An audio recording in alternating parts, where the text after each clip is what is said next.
Hi, this is Mrs. Peinado with part 2 of Bigfoot, Cinderella. Cinderella spun around. She was staring at a bear, the very bear she had given the fish to. "Who you?" she asked. "Me, your berry godfather." Cinderella was overjoyed, then underjoyed. She mumbled, "Me got no bark clogs to keep on log. Feet's too big." "No be bug brain," snorted her godfather. He wiped the air with a paw, and instantly an enormous pair of clogs appeared. Rella tried them on. They fit perfectly.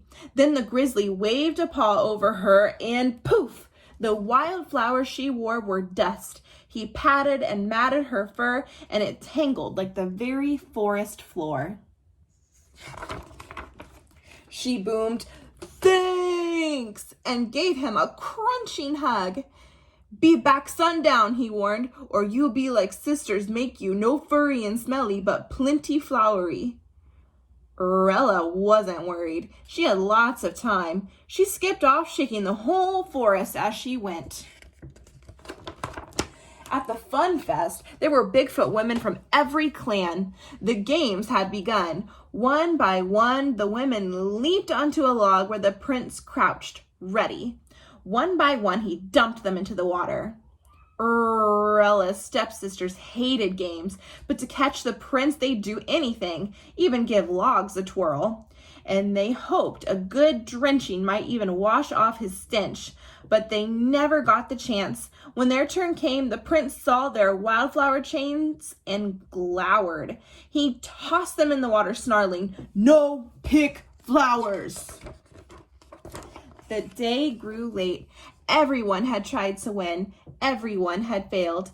The Bigfoot prince rumbled, "Rats, no bride." He was about to slouch home when thunk! Cinderella bounded onto the log, pounding her chest and whooping, "Me dunk prince." Grunting with all her might, she spun the log like a big twig. She gave it a twist and floop! The prince flopped into the river.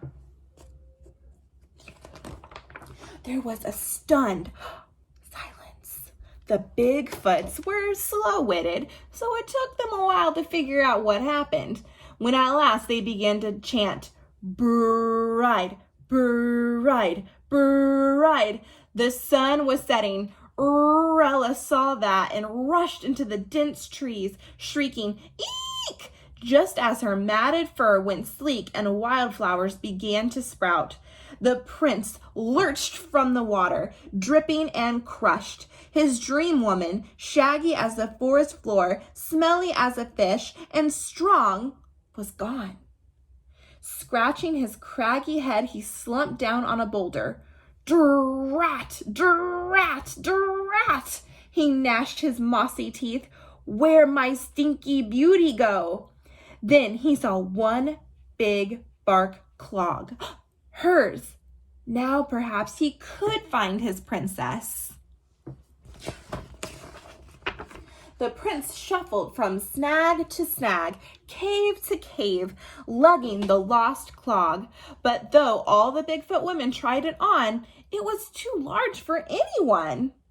The moment he reached Rella's cave, her stepmother and stepsisters pounced on the prince. They wrestled the clog from him and jumped into it eagerly. Their feet were so small, they all fit at once.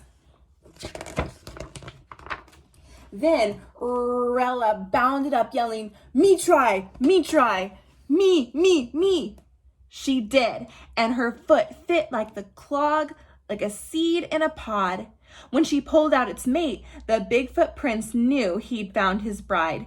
He thumped his chest and roared with joy. The stepsisters roared too. In tantrums, they yanked up some wildflowers and saplings. Their mother kicked the prince black and blue. Soon, there was a rowdy wedding in the old-growth forest. Everyone was invited. Even Rella's stepmother and stepsisters could come, if they followed the rules carefully. No pick flower, No pull tree, no kick royal family. The ends.